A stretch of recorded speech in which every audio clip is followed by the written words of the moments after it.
கொண்டு என் உரையை தொடங்கினேன். தமிழ்தாய் பெற்றெடுத்த தங்கநிற தலைவா, தன்னையே தண்ணிக்கு தந்த தவக்கு புதல்வா, மலர்களால் உன்னை அலங்கரித்து நீ மலர்பாதம் தொட்டு போற்றி புகழ்கின்றேன். காமராஜரை பற்றி உங்கள் அனைவருக்கும் தெரியும். ஆனாலும் அவற்றை பற்றி சில துளிகள் உங்களிடம் பகிர்ந்து கொள்ள விரும்புகிறேன். நாட்டையே தன்னுடைய குடும்பமாக நினைத்து அன்றும் பகலும் அயராத பாடுபட்டவர் திரு காமராசர் ஐயா அவர்கள். அவர் படிக்காத மேதை இல்லை. அவர் ஏழை குழந்தைகளை படிக்க வைத்த மேதை. காமராஜர் அணை கட்டினார், பல ஆலைகளை கட்டினார், அசையாத பள்ளிக்கூடங்களை கட்டினார். இருந்தாலும் அவர் கட்டியதோ கதர் ஆடைதான். அவர் இறந்த போது அவர் வீட்டை அரசாங்கம் எடுத்துக்கொண்டது. ஆனாலும் அவர் பெயரை மட்டும் வரலாறு எடுத்துக்கொண்டது.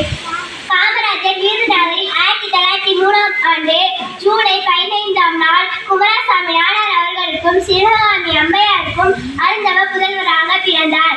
அவர் எளிய குடும்பத்தில் பிறந்தாலும் ஏற்றம் பல கண்டார். ஆரம்ப கல்வியை அவரது ஊரில் உள்ள சத்திய வித்தியாசால பள்ளியில் தொடங்கினார். படிக்கும் பொழுது பொறுமையுடன் விட்டுக் கொடுக்கும் மனதுடன் விளங்கினார்.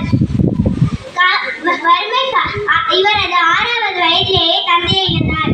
வறுமை காரணமாக படிப்பை நிறுத்திவிட்டு தன் மாமாவின் துணிக்கடையில் வேலைக்கு சேர்ந்து விட்டார். நாளிதழ்கள் படித்தும் பல தலைவர்களின் சொற்பொழி கேட்டும் தன்னை வளர்த்து கொண்டார். நாளுக்கு நாள் காமராஜரின் நாட்டுப்பற்றி இமயம் போல வளர்ந்தது. 1953ஆம் ஆண்டு ராஜாஜி கொண்டு வந்த குலக்கல்வி திட்டத்திற்கு எதிர்ப்பு கிளம்ப தன் பதவியை இழந்தார். அப்பொழுது காமராஜர் சட்டமன்ற தேர்வில் வெற்றி பெற்று தமிழக முதல்வர் ஆனார். ஏழை எளிய மாணவர்களுக்கு மதிய உணவு திட்டத்தை கொண்டு வந்தார்.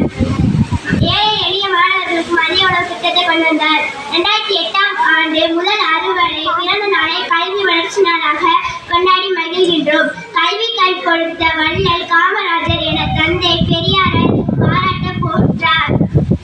ஏழை மக்கள் இவரை பாராட்டி போற்றுவார். தன்னலமற்ற பெருந்தலைவரை நாம் நம் நெஞ்சில் போற்றுவோம். நன்றி.